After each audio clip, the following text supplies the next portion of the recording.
Okay, so do all of you see my screen? Yes. And I guess I should have prefaced that.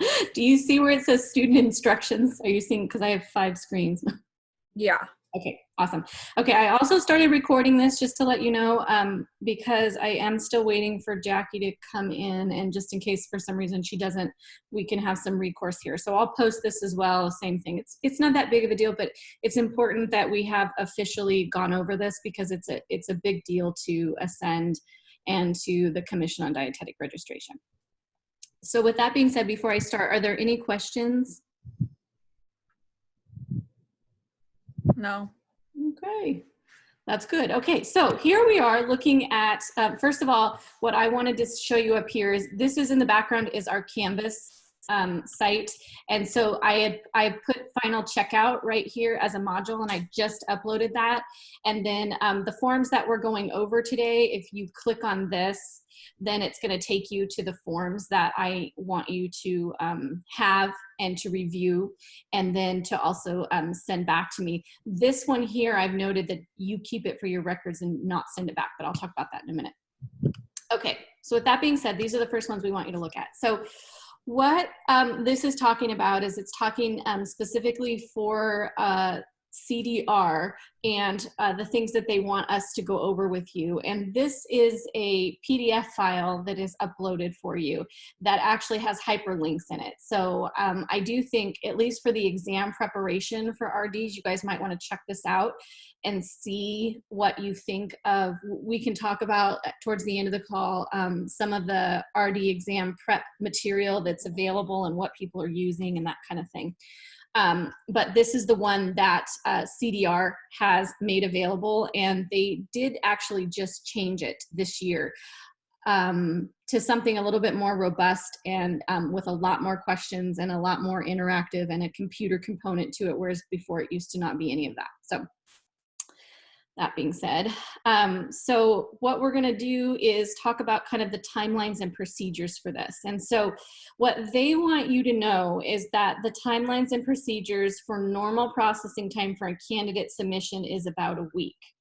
Now, that doesn't mean the whole process is going to take a week. It's just this part about the eligibility part. So once your application has been approved, which we'll talk about, there's going to be a schematic here, which will make more sense. But once it's been approved, you're going to receive an email confirming your registration eligibility with CDR.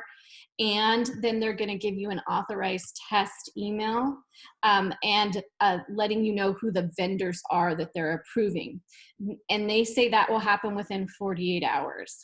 Now, what I'm kind of interested in is hearing back from you guys once we go through this process, or once you're processed, and I send an email out to you guys to let you know, okay, start tracking it now because I've actually officially submitted everything. Because the date that I was told through CDR when they sent the directors emails is that they're starting to reopen tests on April 16th. So that being said, by tomorrow, all of the test sites should be back open. Now, what I don't know is how that fits into, say, California's, I mentioned to you guys before that it's considered an essential worker, and so that's why they're allowing the test to start back up. But I don't know if the testing sites are considered essential, all of the ones, the Pearson ones that they have. So I'm not sure about that. So if you guys get some information with that, please feel free to share it with me so that I can share it on to everybody, and or even to other directors that might be going through this. So if you guys want to keep me in the loop, I'd greatly appreciate it. So that being said, I don't really know, once this whole process goes into effect, if you're going to be able to find testing sites in California. But theoretically, you should. Okay, we're gonna go over this infograph schematic here in a minute, along with the timeline. And then there's some information here for newly credentialed practitioners. Now, hang just a second, because it looks like maybe Jackie is here.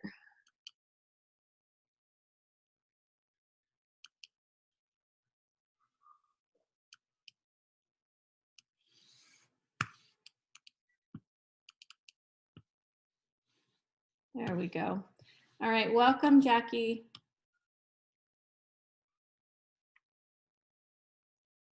Can you hear me, Jackie? She said she was having internet issues. Okay. All right, so let me look and see if I see. There's a speaker there, so hopefully she can hear me. If not, again, it's being recorded. So I'll go ahead and keep I going. can hear you. Oh, you can? Yay. Okay, thank you. All right, and I'm recording it too. They told me that you're having internet issues, Sorry. so that's okay. I haven't had any internet issues today, but so again, if it drops, it's the same thing that's happened to me. Like Monday, I dropped out of every call I was on. Okay, so anyway, so that's where there's some more information here that you can click on for newly credentialed practitioners, just some general information that they provide. Okay, so this, you guys have full access to this inside of Canvas. Now, the next thing that I want to go over is the actual timeline. So let me bring up the timeline.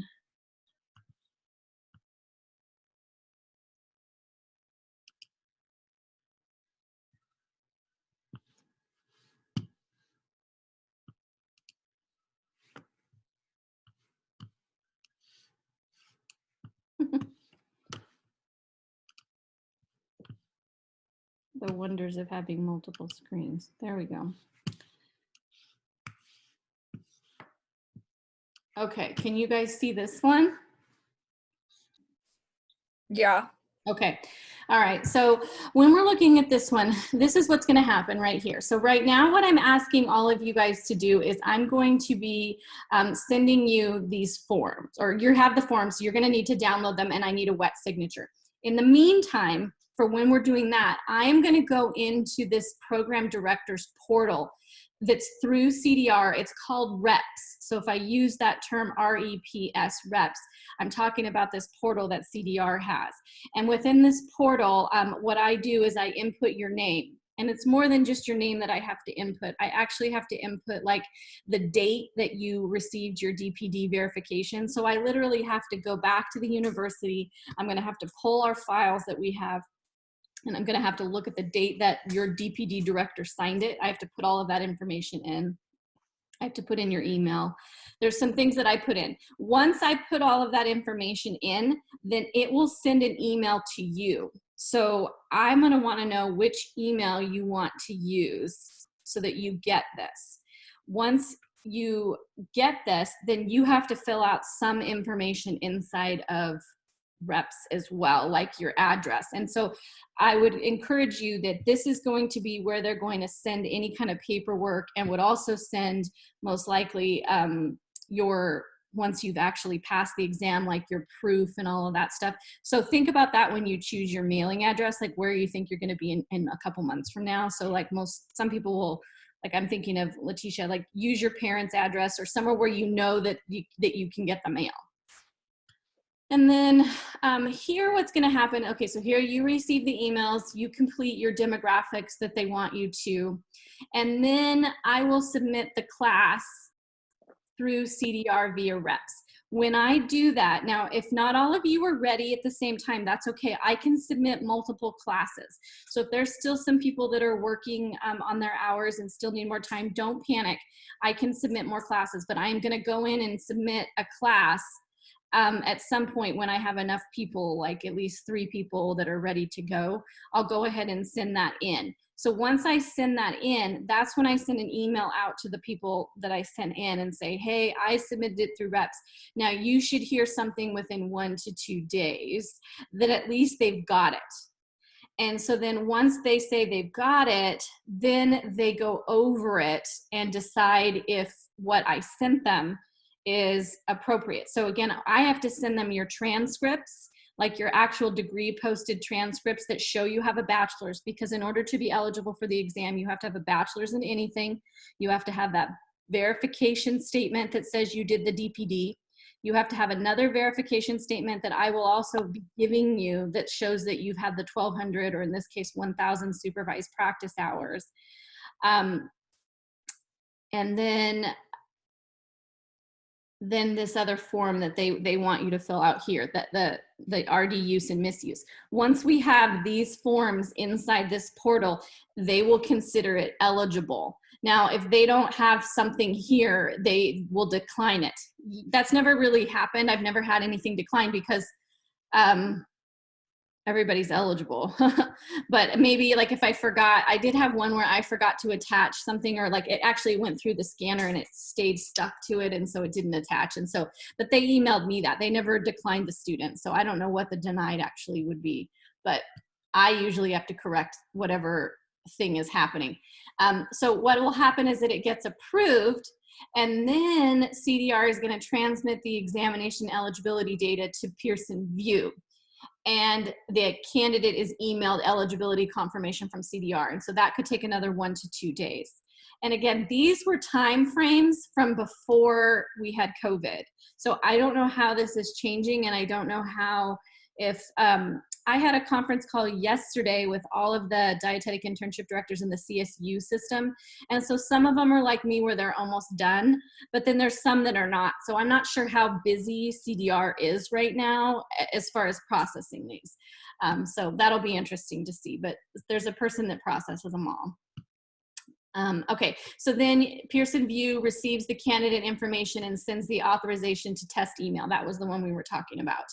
And then the candidate registers with the Pearson VUE website and schedules the examination appointment and pays the exam fee. This is the part that I'm telling you that I'm really interested in knowing, to see what testing sites are available and what they're offering you. We do have one intern that we had last cohort that's, you know, still trying to take the exam, and that intern has a date next week. So I might know more to see if they've reached out to him to confirm that he still has that test date or not, or I'm not sure. So I'll check back in with him sometime this week to find out how that went. And then you'll schedule your exam and you'll take the exam. Now, what I want you to know about scheduling the exam is when you take the exam, it's going to ask you if you want to release your name or not release your name. And all that means is that CDR has to track, obviously, everybody who takes the exam and what they will release back to the programs. But as the program, we are responsible for making sure that our interns who take the exam pass the exam within 1 year. Like, that's our benchmark of what we're looking for. And so they will let you know, they can either let me know your name or just that you took it. So it doesn't matter to me whatever you guys choose and feel comfortable with, but what I can tell you is that it's more helpful for the internship director to have your name, so that we can look at, like, was there any rotations in which maybe the preceptor's not so good. So like if we notice like, oh, these 3 interns had to retake it once, and they all went to the same clinical site, then maybe I have a problem with the preceptor. It just helps me from a more quality assurance perspective, but it's totally up to you. I will only get the fact that you tested and the date that you tested if you don't release your name.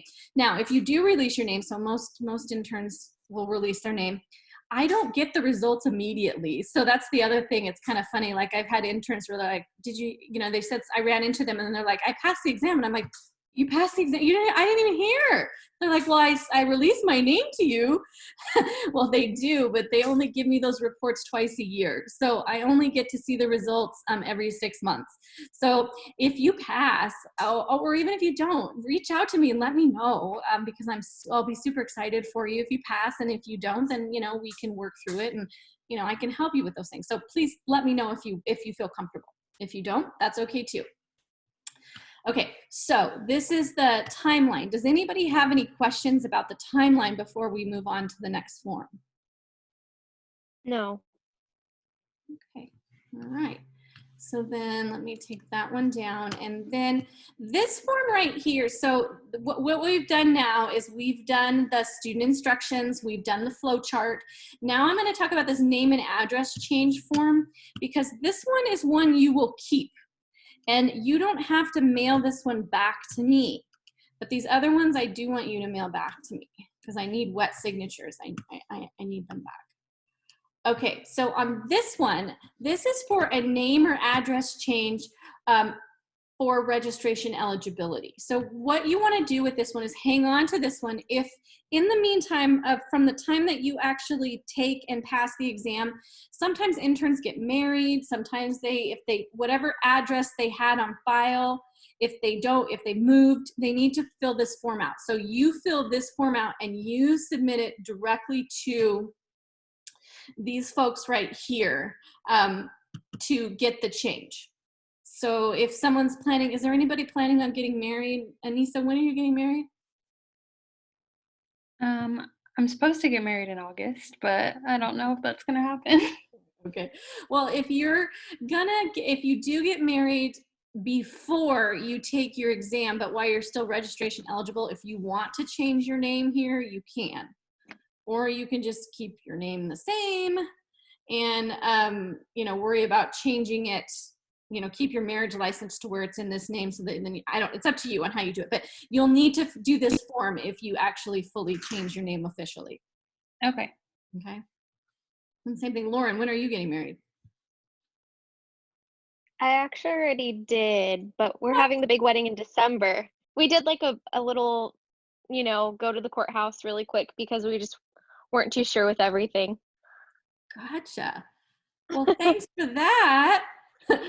All right. So are you staying Lauren Garcia or I haven't changed it quite yet. They said they give you 2 years. Okay. Yeah. So that's what I'm saying. So if you want to just take your, get your RD thing and you don't end up, even doing that big ceremony or whatever. And you, between now and then, if you just keep your name, you don't have to do this, but if you do change it, then you'll have to do this part here. Okay. Okay, so Thank everybody you. just keeps that form. So you might want to download it and put it on your computer because it's going to be in Canvas and you're going to have access to it. But once Canvas is gone, like after the semester, you won't have access to it. Now, that doesn't mean I still can give it to you. I could email it to you so you could let me know. Just try to download it so I don't have to do that. Okay, now this is the last form and this is the big one that they want us to make sure that we talk about. And this is probably the one that you've heard a little bit more about. And this one is the RDNE misuse. So what we're talking about here is that the Commission on Dietetic and Registration wants to be very clear that although the time that you are done with your dietetic internship and before you actually get the credential, you are registration eligible. That's a status that you have, but it is not a credential. And so what sometimes happens is that some facilities will hire you without having your RD. And if they do that, that's fine. But what you need to know is how you need to sign the notes so that you don't make it look like it's a credential. And I can tell you when I was going through, I was hired before I took my RD exam and was signing notes and was doing everything, and they didn't have this in place. And so we were all using, we would just call it RDE at the time because we weren't RD, we didn't have that in. But so I would sign all my notes RDE and thought that I was fine with that. And that actually is not okay. So this is what they want you to know. But this is the other thing that I've heard that they've been policing a little bit more is people that have that are starting up maybe their own businesses or, have a little bit more of that entrepreneurial spirit or even that media, like social media kind of thing where they're starting and creating things where email address, Instagram accounts, Twitter accounts, things like that. They do not want you using any of these terms here, okay? So that's what you want to know. So these are ones where if they see these or someone sees them, they can turn you into CDR. And then CDR is actually going to contact you about using that particular form and telling you that it's not okay. So what you can use, so here it is right here, appropriate terminology to use is registration eligible. So if you were to sign a note, you would sign your name just like you had been before, and then you usually probably put dietetic intern underneath it. Now what you're gonna put is registration eligible, and you need to write all that out and then of course have someone countersign your note, just like you did as a dietetic intern. So keep that in mind that that's really what they want. And if they get a complaint, then they're gonna give you this nice legal note think it says it somewhere. It's called a cease and desist order, meaning, here it is right here. So CDR regarding the misuse and notified via a cease and desist order. So it's just telling you have to stop using it right away. So you just don't want to get on CDR's radar that way. So does everybody feel comfortable with understanding that? Yeah. Yeah. Okay, so if everybody gets Yes. hired and it's before you actually get that RD or RDN credential that you want to use, you sign everything registration eligible. You have to write it out just like that. And not registration, not registered dietitian eligible. They don't want that one. So this you'll have a copy of. You do not have to turn, that's funny, they don't want you to send it back in though. So this one you don't have to send in either. So really the only one that I need back from you, maybe there's not anymore because you do it all in. I guess you don't have to send me one back. So you don't need my address. Well, I'll delete my address. The one that you're gonna sign, or one that I'm talking about that you have to fill out with your address and everything, that one's inside reps. So when I send you, when I create it and it will send you the email, then that's all you have to do. So we don't have to worry about a wet signature. So I'll change that. So just disregard the whole needing of wet signatures there. They would need a wet signature on this one when you have to mail this one into them. But that's, again, only if you change your name. Okay, so are there any questions thus far? Okay, that's a good sign. All right, now, do you guys want to talk about RD exam prep materials and things like that? Yes. Yes, please. Okay, all right. So what I'm going to do is, this is a majority of what we needed to do, and I'm going to go ahead and stop the recording now so that we have the official stuff for CDR that we went over this stuff. So I'm going to go ahead and stop.